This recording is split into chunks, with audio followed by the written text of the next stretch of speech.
Hello everyone!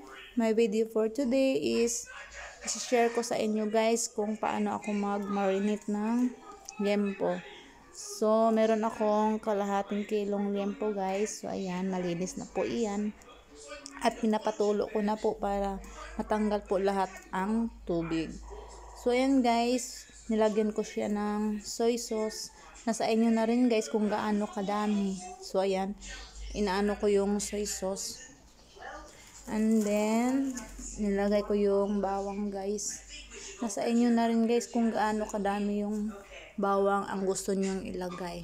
So, sa akin, medyo marami-rami ang nilalagay ko para talaga mabango talaga siya.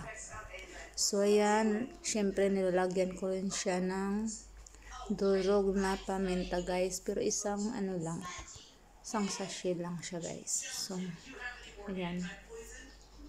Inaano ko na yung paminta.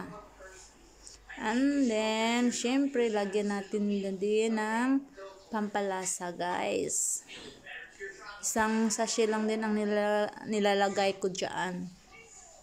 So, kaya lang, sobrang hirapan ng lola niyo sa pagbukas, guys. Diba? Ang tagal. So, ayan. Medyo nabuksan nata. Yan, so, talagang antigas pala niya guys, buksan. Diba? Wala kasi akong gunting dyan. So, yan, off ko muna. Ayan, pagbalik, may gunting na. So, yan guys, isang sachet lang na ginisa mix. Pampalasa lang po siya. So, ayan. And then, syempre, nilalagyan ko rin siya ng asin. At saka, nilagyan ko siya ng asukal guys. Nasa inyo na rin guys kung gaano kadami. Sa akin, hindi ko siya masyado dinamihan ng asukal. Para yung mag-agaw lang yung medyo alat at saka matamis guys. So, ayan. Yun lang yung itsura niya guys. And then, mix lang natin siya guys. Ayan.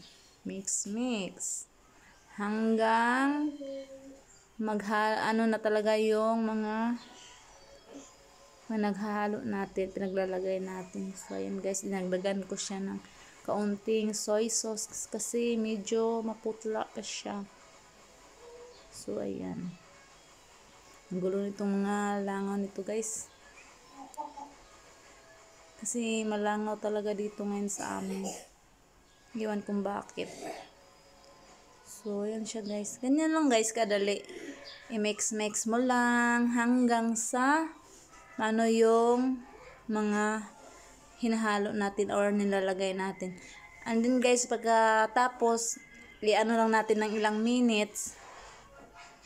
Ayan, then bago siya ihawin, saka na ilagay yung ketchup. Kaunti lang na ketchup siya guys, ang nilalagay ko.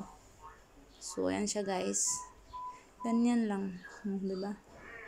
Madali lang guys. Ganyan lang kasimple. So, ayan. Di may masarap na tayong ulam guys. So, hanggang dito na lang guys. Thank you for watching and God bless you all.